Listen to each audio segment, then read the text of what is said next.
That's pretty cool. Wow. That sounds pretty nifty. Oh, hey there. Good to see you there. How are you doing? My name is Kevin. This is my colleague Matthew Rogers. Hi. And he is our saw, musical saw extraordinaire. Matthew, that is such a cool instrument. Well, thank you, Kevin.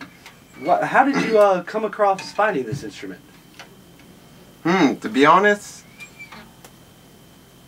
You don't remember. I don't remember. So those brain cells went up in flames too. Yeah. Understandable. But it's a pretty cool one. Do you have more than one musical saw? Okay. Yes, I do, and I know what it was. Actually, I saw a video of a bluegrass band playing once, and I saw the saw, and it really intrigued me. So I decided to, might as well give it a shot. Wow, bluegrass band. Well, that's a bluegrass. Like, would you say like that's where pretty much the saw came from? Was like more of the country way, or more of like a like? I would suppose so. I also saw a lady in New York City who played one in the subway, and she played it in the subway because she liked the acoustics, which I thought was very inspiring. Did you give her a dollar? I gave her 50 cents. Close enough. It's worth the effort. Understandable. Well, She was good, but she wasn't $1 good, so. Well, basically, I wanted to ask you a few questions to inform our listeners about a little bit more about your musical saw, if that's okay with you. Yeah, I know sure. you have a busy schedule with your amazing band, I think called Thundercock, is it? Yes, it is. Wow, do you have any actually shows coming up at all? Not right now, no. Or in August, we're playing with Busta Rhymes and Twister. That should be an interesting at the Sandler Center in August. Well, if they wanted to find information, what website would they find that at? On our MySpace, myspace.com/Thundercock Music. Sweet, cool. Well, about this musical saw, I just have a few questions for you. So, Matthew, where exactly was this musical saw foundation at? Where was it born? To be honest, I didn't know too much about the musical saw until I got one, but I did a little bit of research and I found out that it originated actually in a saw factory. It actually originated in a saw factory where the guy who invented the saw found out that the saw was actually tuned to a pitch of C. And then from there, he would do demonstrations for the other workers because he was also very good at the violin. And from there on, he would play the saw. Very cool. What kind of a genre would you say started off with the musical saw? I would probably say folk music. Folk music? So it's probably like some more of like the country folks that would. No, you have like the washboard bass or whatever. Yeah. Like, I would say it was around the same idea as the blowing in the bottle.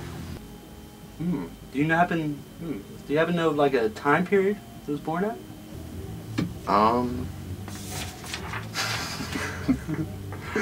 I would, if I had to guess, I would say its roots came from around the early 19th century. What are the few are there like different sizes of musical saws, and how does that would like affect pitch at all?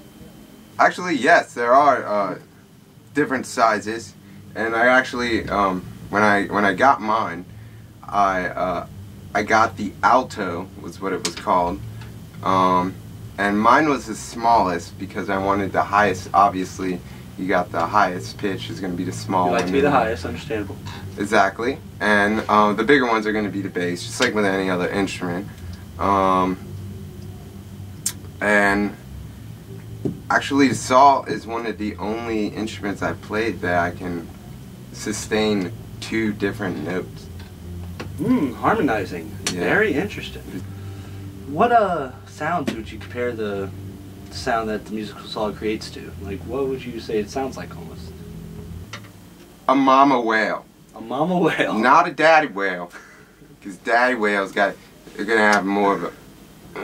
So that'd be more of a more Bob. Yeah, you know what I'm saying? Mama whale. Or a theremin. An old UFA. But more like a mama whale. Yep. Yeah, gotcha. Interesting. What are all the different parts of it actually?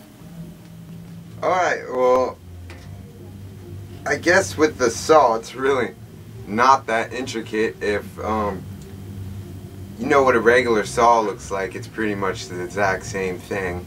You got the teeth, but you don't want to play that side because it could really hurt. I've done it once, actually. Had a little too much drink at a show, and I'm sure you understand. The other side is just a flat side that you play on.